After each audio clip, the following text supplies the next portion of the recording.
হাজরিন, প্রত্যেক সমাজে কিছু অত্যাচারী আছে, কিছু জালেম আছে, যারা পরের সম্পদের মধ্যে লোভ বেশি। পরের সম্পদে কি লোভ,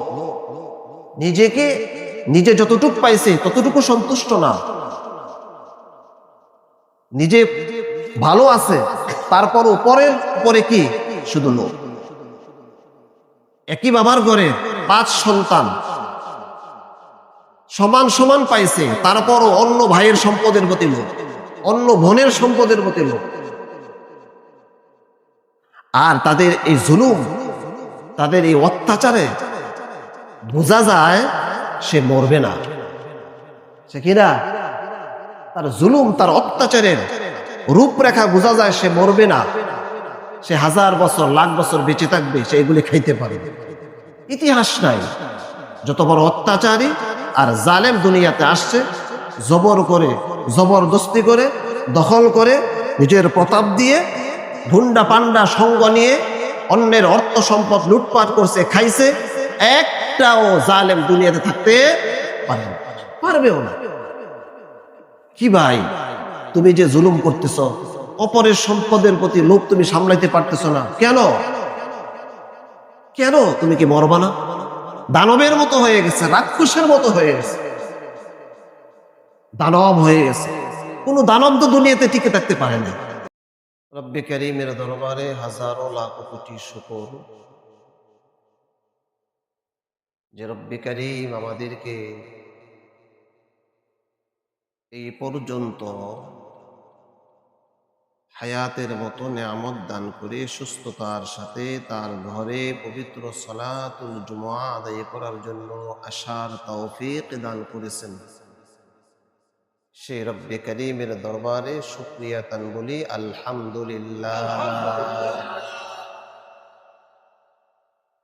আমরা এখনো বেঁচে আছি, এটা আশ্চর্যের বিষয়। ইন্তেকাল, মরে যাওয়া, এটা কোনো আশ্চর্যের বিষয় নয়। এই পর্যন্ত বেঁচে আছি, হায়াত আল্লাহ তাআলা রাখছেন, এটা মাওলাই পাকের দরবারে শুকরিয়া, এটা একটা আশ্চর্যের বিষয়।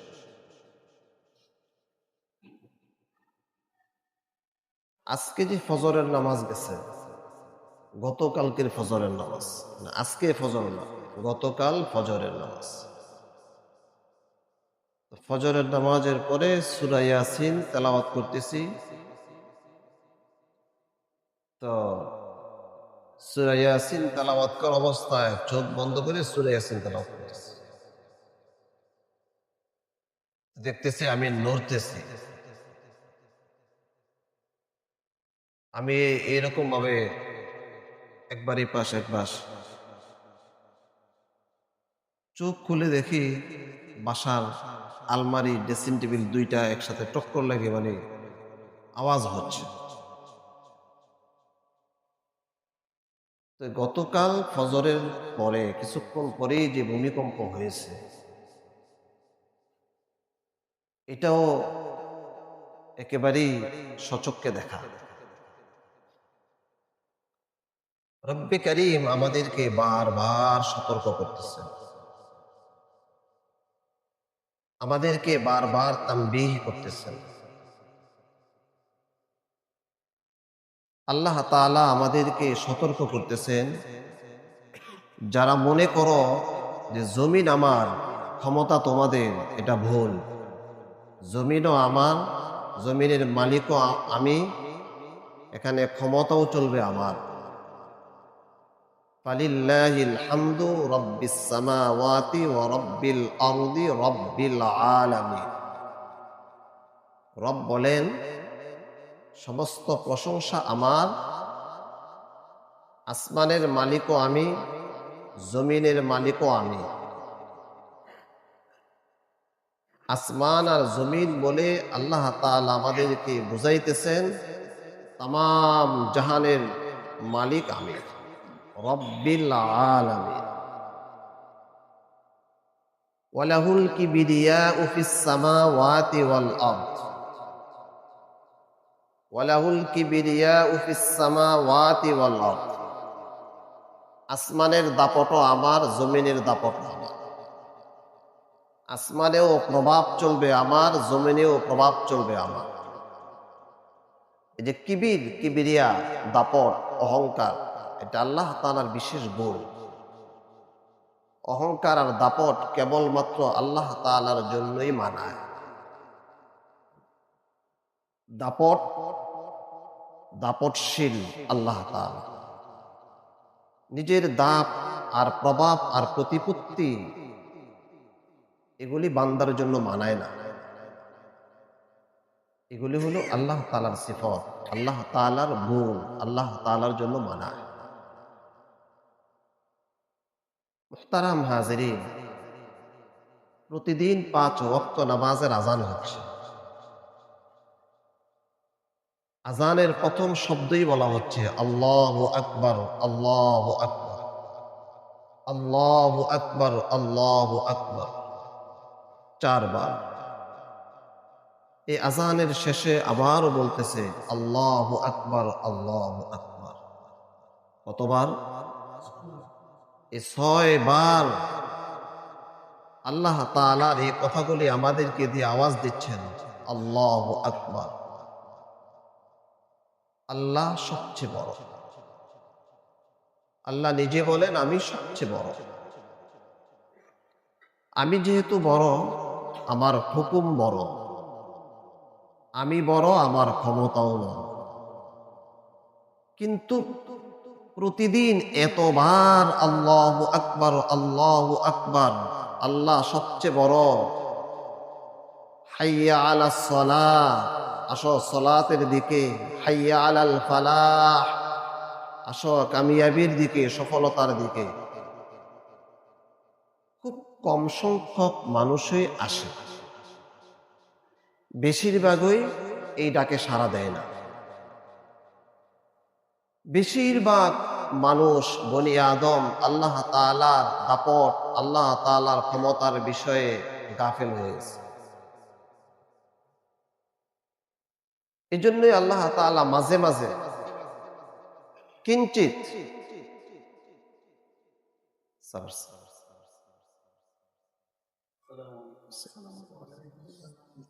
মাঝে মাঝে আল্লাহ তাআলা আমাদেরকে দেখান প্রতিদিন 4 বার 6 বার আওয়াজ দেওয়া হচ্ছে আল্লাহু আকবার, আমি বড়, আল্লাহ সবচেয়ে বড়।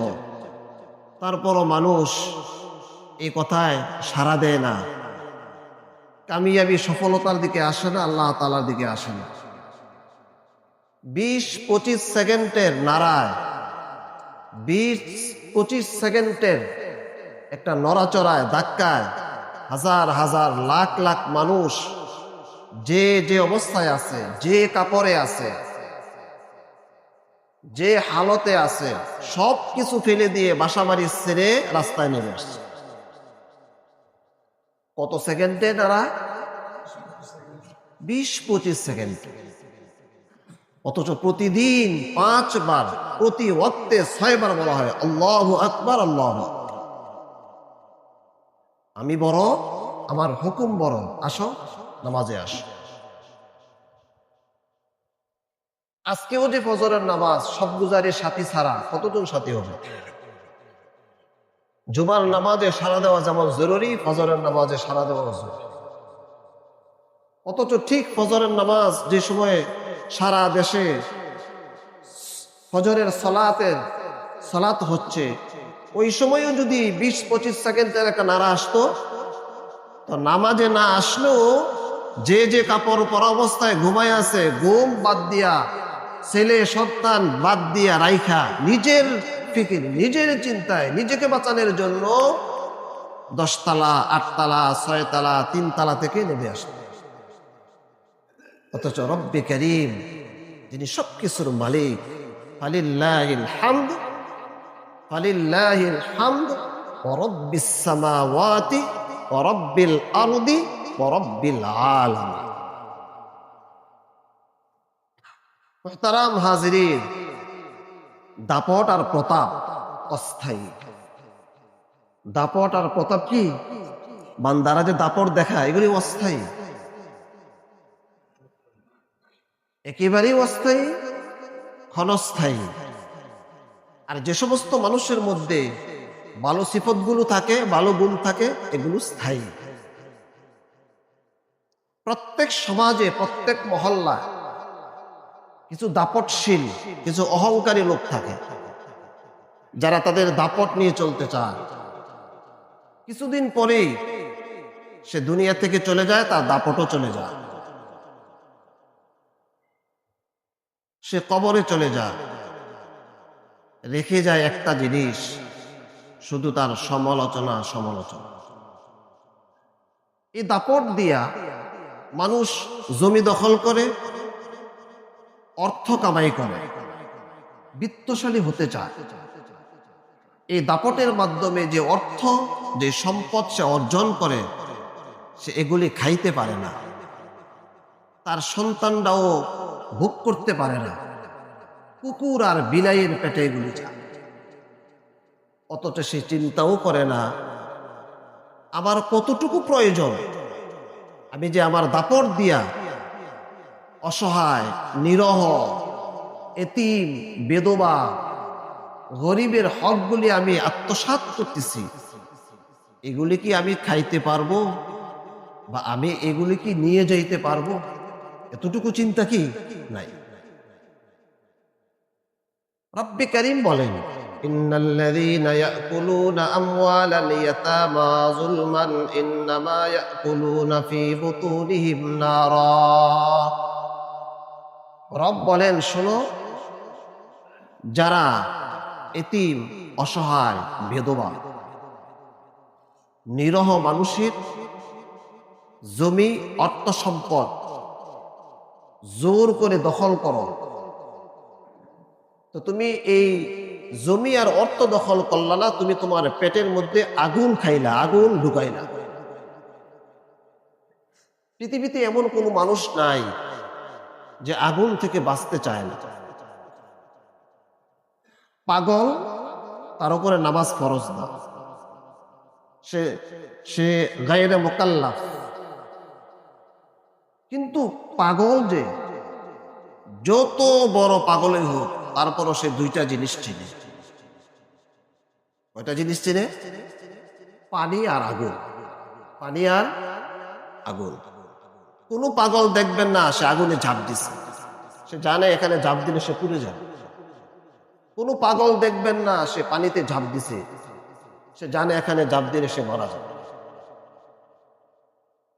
আমরা আমাদের সন্তান, আমাদের পরিবারের কেউ যদি আগুনে পড়ে যায় বা আগুনে পড়ার নিকটবর্তী হয়, আমরা আমাদের বাচ্চাদেরকে বাঁচানোর জন্য সর্বাত্মক চেষ্টা করি আগুন থেকে বাঁচানোর।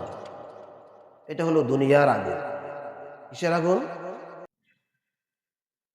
এমন বাবা মাও আছে, সন্তান আগুনে পড়ে গেছে, এই আগুন থেকে সন্তানকে রক্ষা করার জন্য বাবা মা আগুনে পুড়তে রাজি, আগুনে পুড়ে ছাই হতে রাজি, আগুনে সে জ্বলে যাক, এটা তার কোনো দেখার বিষয় না, তার সন্তানকে বাঁচায়। এটা দুনিয়ার আগুন, অস্থায়ী আগুন, একেবারেই অল্প।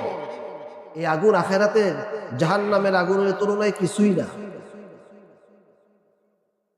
অথচ নিজে ফজরের নামাজ পড়তেছে বা নিজে নামাজে আসতেছে, তার সন্তান, তার বিবি, তার মেয়ে কোটি কোটি বছর জাহান্নামের আগুনে জ্বলবে, এই আগুন থেকে বাঁচানোর ফিকির আমাদের নাই।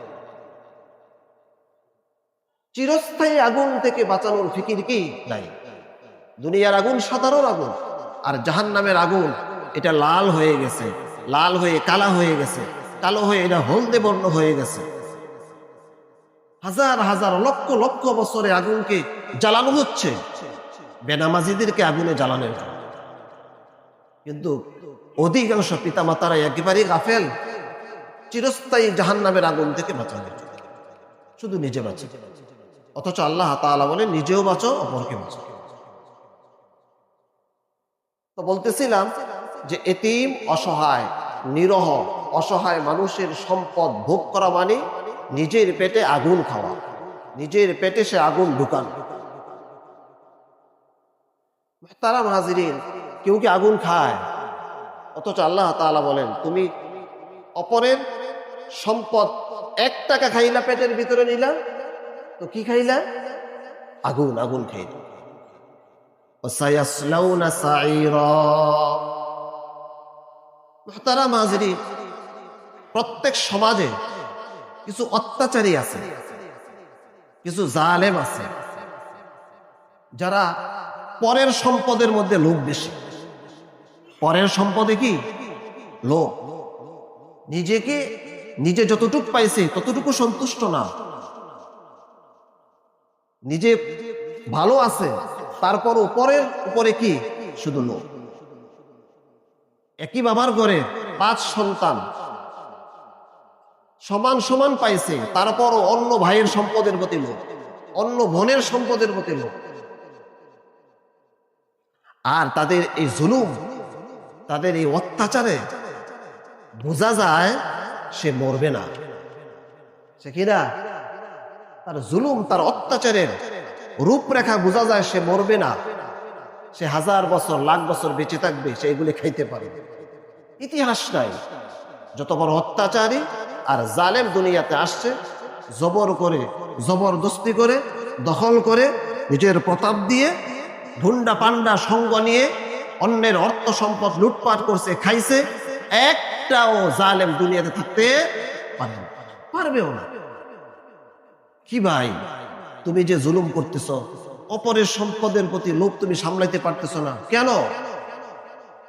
কেন? তুমি কি মরবা না? দানবের মতো হয়ে গেছে, রাক্ষসের মতো হয়ে গেছে, দানব হয়ে গেছে। কোন দানব তো দুনিয়াতে টিকে থাকতে পারে না, কোনো রাক্ষসও টিকতে পারে না। দুনিয়াতে প্রত্যেক মহল্লায়, প্রত্যেক গ্রামে বহু দানব আর রাক্ষস আছে, কিন্তু পরের সম্পদ, পরের অর্থ জবরদস্তি দখল করছে, ঠিক রেখে গেছে, কিন্তু খাইতে পারে নাই, নিয়ে যাইতে পারে নাই। যদি নিয়ে যাইতে পারতো, খাইতে পারতো, তো আমরাও প্রতিযোগিতা করতাম। কিন্তু এই দানবগুলো, মানুষ নামে দানবগুলো পরের সম্পদগুলি লুটপাট করার জন্য, দখল করার জন্য প্রতিযোগিতা শুরু করে দিয়েছে। এই জন্য তো আল্লাহ তাআলা রবের পক্ষ থেকে গজব ওই পরিমাণ আসছে, ওই পরিমাণ আসতেছে। আজকে গজব যেইভাবে আসতেছে, গুনাহও ওইভাবে প্রতিযোগিতামূলক হচ্ছে। অথচ উচিত ছিল মুহতারাম হাজিরিন, আল্লাহ তাআলা তানবিহ করতেছেন, সতর্ক হয়ে যায়। আমাকে যতটুকু দিছে, আল্লাহুম্মা ইন্নী আসআলুকার রিজা বাদাল কাযা, রাসূল দোয়া শিখাইছেন, তোমাকে রব যতটুকু দিছেন ততটুকুর উপরে সন্তুষ্ট থাকো। আল্লাহুম্মা ইন্নী আসআলুকার রিজা, আর রবের কাছে বলো, আল্লাহ তুমি আমাকে যতটুকু দিছো আমি ততটুকুর উপরে সন্তুষ্ট, আলহামদুলিল্লাহ। কি ভাই, এই প্রতিযোগিতা, পরের সম্পদ দখল করার প্রতিযোগিতা যদি স্থায়ী হইতো, নিতে পারতাম। যদি কাফনের পকেট থাকতো, কাপড়ের মধ্যে সবচেয়ে কম দামি কাপড় কাপড়ের কাপড়। কেন দেই আমরা কাপড়ের কাপড়? জানি এটা কিছুদিন পরে পচে যাবে, থাকবে না। আবার কাফনের কাপড়ে কোনো পকেটও নাই, আছে পকেট? তাহলে কেন মুহতারাম হাজিরিন এই প্রতিযোগিতা, অত্যাচার, এই জুলুম? গত জুমায় বলেছি কি কি কারণে ভূমিধস হয়, ভূমিকম্প হয়, বনি আদমের চেহারা বিকৃতি হয়, এই অত্যাচার, জুলুম, অন্যায়, অবিচার। কিন্তু মুহতারাম হাজিরিন, গত জুমায় এই কথা বলেছিলাম যে আমাদেরকে আল্লাহ তাআলা শ্রেষ্ঠ উম্মত হিসেবে ঘোষণা করেছেন 2 কারণে। এক, আমরে বিল মারুফ নাহি আনিল মুনকার, ভালো কাজ করা, মানুষকে মন্দ কাজ থেকে বারণ করা। শুধু ভালো কাজ করলেই শ্রেষ্ঠ উম্মত হওয়া যাবে না, নিষেধ, মন্দ কাজ থেকে মানুষকে নিষেধও করতে হবে। আজকে যদি আমাদের সমাজে জুলুম চলে, দেখেন একজন চুরি করে আর 2 জন দাঁড়ায় দাঁড়ায় দেখতেছে, সে চুরি করে না, সে চুরি করে না, কিন্তু একজন চুরি করতেছে, প্রতিবাদ করে না, এই চোর ডাক দেয় না, এই তুই চুরি করলি কেন, তাকে ধরে না, প্রতিবাদ করে না। সে চুরি করে যতটুকু অপরাধী, ওই ব্যক্তি দাঁড়ায়া, যে দর্শক দাঁড়িয়ে আছে, সেও ততটুকু অপরাধী। সমাজে জুলুম চলতেছে, অত্যাচার চলতেছে, নিরহ এতিমের সম্পদ প্রতিবেশী ভক্ষণ করতেছে।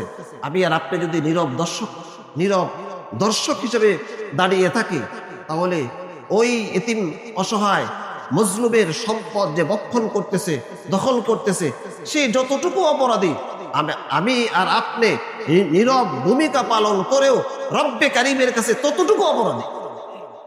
চুপ থাকার সুযোগ নেই তোমার তারা। আজকে আমি চুপ থাকবো, আগামীকাল আমার উপরে অত্যাচার আসবে। আপনি চুপ থেকে আপনি বুজুর্গি সাজবেন, আপনি দরবেশ সাজবেন, আপনি সুশীল সাজবেন, আগামীকাল আপনার উপরে জুলুম আসবে। সুযোগ নেই তো, প্রতিবাদ করতে হবে তো, সামাজিকভাবে প্রতিবাদ করতে হবে তো। আপনি দুই একটা এরকম জালেম অত্যাচারী, যাদের পরের সম্পদের প্রতি শকুনের নজর আছে, এমন দুই একটাকে ধরে প্রত্যেক মহল্লার 4 রাস্তার মোড়ে তারায়া ইচ্ছা মতো পিটা দেন। তার সন্তান তার বিবিকে সামনে রেখে যে তোমার স্বামী, তোমার বাবার এত লোভ কেন? তোমার চাচার সম্পদের প্রতি তার লোভ কেন? এতিমের সম্পদের প্রতি লোভ কেন?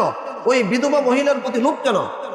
অথচ রাসূল করিম সাল্লাল্লাহু আলাইহি ওয়াসাল্লাম বলেন, আমার উম্মত যদি কোনো এতিমকে পালে, এতিমের পাশে দাঁড়ায়, এতিমের হাত বুলায়, কোনো বিধবার পাশে দাঁড়ায়, আল্লাহ রাসূল বলেন আমি আর সে জান্নাতে এরকম ভাবে থাকবো। সুবহানাল্লাহ। এইরকম ভাবে এই দুটো আঙ্গুল যেরকম একসাথে আছে, তো আমি আর ওই এতিম লালন পালনকারী বিধবার পাশে যে সহযোগিতা করছে সে আর আমি মুহাম্মদুর রাসূলুল্লাহ একসাথে জান্নাতে থাকবো। অথচ এইটা পালনের কোনো খবর নাই, উল্টা নিজের মা বিধবা, মার প্রতি অত্যাচার। সমাজে যে বিধবা হয়ে গেছে, স্বামী মারা গেছে, তার সম্পদ অনেক, এখন শয়তানের শকুনের নজর পড়ে গেছে বিধবা। সমাজে একজন নিরহ, সে কিছু বলবে না মানুষের কাছে অভিযোগ দিবে না, দরবার ডাকবে না, এই জন্য তার উপরে জুলুম। গুন্ডা রাখে, সাথে গুন্ডা রাখে, পান্ডা রাখে, টাকা দিয়া সমাজের কিছু লোককে হাত রাখে।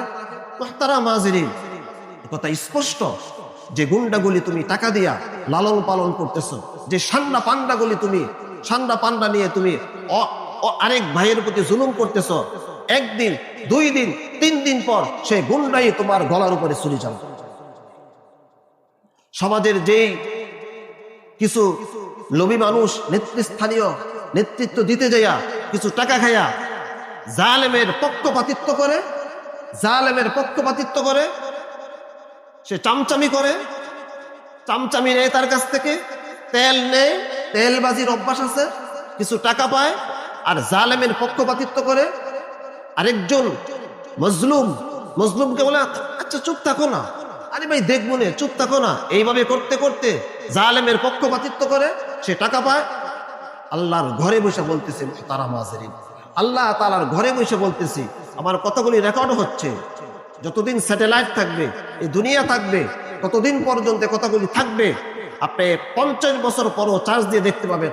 আল্লাহ তাআলার ঘরে গিয়ে বলতেছি, যে সমস্ত লোক জালেমের পক্ষপাতিত্ব করে, মজলুমের পক্ষে থাকে না, অর্থের বিনিময়ে, চাটুকারির বিনিময়ে তার ঘরে যে সন্তান জন্মগ্রহণ করেছে, আল্লাহ তাআলা তার সন্তানকে মদখোর বানাইবে, নেশাখোর বানাইয়া তার সন্তান দিয়া ওই বাবার গলাতে ছুরি চালাইবে। এরকম হচ্ছে তারা মাঝে। আপনি যাচাই করেন, আপনি তলব করেন, 100% হবে। আল্লাহ তাআলা ঘরে বসে বলতেছে, সাবধান হয়ে যাও, অর্থের বিনিময়ে জালেমের পক্ষপাতিত্ব করিও না। আজকে সে তোমাকে তেলাইতেছে, তোমাকে কয়টা টাকা দিতেছে, তুমি আজকে বিলাসিতায় জীবনযাপন করতেছো, এই জন্য তুমি চুপ থাকতেছো। মজলুমের পক্ষে তুমি একজন এতিমের সম্পদগুলি তুমি তার কাছ থেকে আনতেছো না, মজলুমের পক্ষপাতিত্ব করতেছো না, উল্টা তুমি জালেমের পক্ষপাতিত্ব করতেছো। ইতিহাস হয়ে থাকবে। কিছুদিন আগেও যারা আমাদের মহল্লাতে এরকম প্রভাবশালী ছিল, জালেম ছিল, অত্যাচারী ছিল, নিজের গায়ের জোরে, গুন্ডা পান্ডার জোরে সম্পদ দখল করে গেছে, আজকে নিয়ে যাইতে পারে না, খাইতেও পারে না, তাদের সন্তানরাও খাইতে পারতেছে। এগুলি মুহতারাম হাজিরান, আমার পরীক্ষিত আলহামদুলিল্লাহ। ভালো হয়ে যান, কবরে একাই যাইতে হবে, লাশ হিসাবে মানুষের সামনে শুইতে হবে। মানুষ যেন বলে সে হালাল খাইছে, মানুষের অর্থ সম্পদ সে মারে নাই। তুমি মারা যাওয়ার পরে তোমার লাশকে সামনে নিয়ে যদি একজন বলা হয়, একজন যদি বলে সে মারা গেছে কিন্তু তার কাছে আমি আমার জমি পানা, আমি টাকা পাও না, তাহলে তুমি জাহান্নামী। মুহতারাম হাজিরিন, এই জন্য প্রথম আয়াতে কারিমেই তেলাওয়াত করেছি যে এতিম, অসহায়, নিরহ মানুষের সম্পদের প্রতি লোভ করবেন না। আল্লাহ তাআলা যেন আমাকেও বাঁচায়, আপনাদেরকেও বাঁচায়। কেউ আমরা আইনের ঊর্ধ্বে নয়। মুহতারাম হাজিরিন, আমি একজন ইমামও যদি অপরাধ করেন তার কি বিচার নাই? অবশ্যই বিচার আছে। বরঞ্চ কোনো আলেম, কোনো ইমাম যদি এই সমস্ত কর্মকাণ্ডে লিপ্ত থাকে তার বিচার বেশি হওয়া দরকার, ডবল হওয়া দরকার। আমি জোর গলায় বলি, 18 বছর চলে আজকে আমার এই মসজিদে, 18 বছর। এই শিবপুর মানুষের ভালোবাসা অনেক পাইছি আলহামদুলিল্লাহ। আমি দূরে গেলে বা আমার যে সার্কেল আছে, যারা ওলামায়ে কেরাম আছে, যদি আমাকে জিজ্ঞাসা করে যে এখান থেকে আমি কত বেতন পাই, যতটুকু আমাকে এখানে সম্মানী দেওয়া হয় আমি তার চেয়ে ডবল বলি। আমি 40,000 টাকা বলি যদি 20,000 টাকা দেওয়া হয়। তো বলবেন কেন? ওই 15-20,000 টাকা হলো মসজিদ থেকে আমার সম্মানী, আর আর যে অতিরিক্ত 20,000-15,000 টাকা ওইটা হলো ওই আমার নিজের মহল্লা, নিজের বাড়ির মানুষের ভালোবাসা। কারণ যারা বিভিন্ন দূর থেকে আসে জিজ্ঞাসা, হুজুর আপনার বাড়ি কোথায়? ময়মনসিংহ, বগুড়া, রাজশাহী। আমি কই না, এটা আমার মহল্লার মসজিদ। অনেকে বলে যে এরকম খুব কম দেখছি যে মহল্লার মসজিদে মহল্লার লোক এত বছর ইমামতি করতে। তাহলে সুতরাং ওই অতিরিক্ত 20,000 টাকা ওইটা হলো কি ভালোবাসা। আর 18 বছর ইজ্জতের সাথে আলহামদুলিল্লাহ বর্তমানে ইমাম পরিষদের সভাপতি পুরা থানা, 900 মসজিদ, 900 মসজিদের প্রতিনিধি করি। এটা আপনাদের দোয়ায়। বিভিন্ন মসজিদ মাদ্রাসা সংক্রান্ত বিষয়ে আমরা দয় দরবার করি। ওসি সাহেব মহোদয় আছেন এখানে, আসছেন, কথা বলবেন। তিনি আমাদেরকে নিয়ে অনেক সময় এই সমস্ত মিটিং করেন। সামাজিকভাবেও এখন আলহামদুলিল্লাহ অনেক দয় দরবার করেন। আমি যখন মজলুম হয়ে যাব তখন আমার পাশে আপনাদের দাঁড়াইতে হবে। দাঁড়াবেন না ইনশাআল্লাহ? সহযোগিতা করবেন না? আমি যদি সবার পাশে দাঁড়াই, সবার সহযোগিতা করি, তো আমার পাশে আপনারা দাঁড়াইবেন। এভাবে প্রত্যেকটা জালেমের বিরুদ্ধে মজলুমের পক্ষে আমরা দাঁড়াইব ইনশাআল্লাহ। এই কথা ইনশাআল্লাহ। এটা একটা বড় নেক কাজ। এইভাবে যদি আমরা প্রতিবাদ করতে পারি তাহলে সমাজ থেকে অত্যাচার দূর হয়ে যাবে, জালেমদের জুলুম দূর হয়ে যাবে। জালেমের জুলুম এত খারাপ, জালেমের জুলুম এত খারাপ, যখন মহল্লাতে গ্রামে জুলুম চলতে থাকে, এই জুলুমের কারণে আল্লাহ তাআলার আযাব এই পরিমাণ আসে। হাদিসের মধ্যে আল্লাহ রাসূল বলেন, শূন্যে যে পাখি উড়ে পাখি, ওই পাখির রিজিকের মধ্যেও অভাব দেখা দেয়। নাউজুবিল্লাহ বলেন। জুলুম এত বড় খারাপ। গতকালকে এশার পরে হায়াতুস সাহাবাতে একটা হাদিস গেছে যে 3 ব্যক্তির দোয়া আল্লাহ তাআলা ফিরাই দেয় না, তার মধ্যে এক ব্যক্তি মজলুম। এক ব্যক্তি কি মজলুম যখন দোয়া করে আল্লাহ রসুল বলেন তার দোয়া আসমানে উঠে যায়। আল্লাহ রসুল বলেন এই মজলুমের দোয়ার জন্য আকাশের সমস্ত দরজাগুলি খুলে দেওয়া হয়। তারপরে হাদিসের শেষে আল্লাহ রসুল বলেন ইয়াকুলু রব্বু, আল্লাহ তাআলা বলেন ওয়া ইজ্জাতি ওয়া জালালি, আমি আমার জাতের কসম খেয়ে বলি আমি মজলুমের দোয়া অবশ্যই কবুল করি, ওয়ালাউ বা'দা হিন, যদিও একটু দেরি লাগে। সুবহানাল্লাহ বলেন, যদিও একটু কি হয়, দেরি হয়। মজলুমের দোয়া বিফলে যায় না। এজন্য মুহতারাম হাজিরিন, আল্লাহ তাআলার গজব, ভূমিকম্প, ভূমিধস থেকে বাঁচার জন্য কি করতে হবে? মজলুমের পক্ষে থাকতে হবে, জালেমের পক্ষে নয়। সমাজে যে সমস্ত অন্যায় অবিচার হয় প্রতিবাদ করতে হবে। টাকা খাইয়া চামচামির কারণে পক্ষপাতিত্ব করা যাবে না।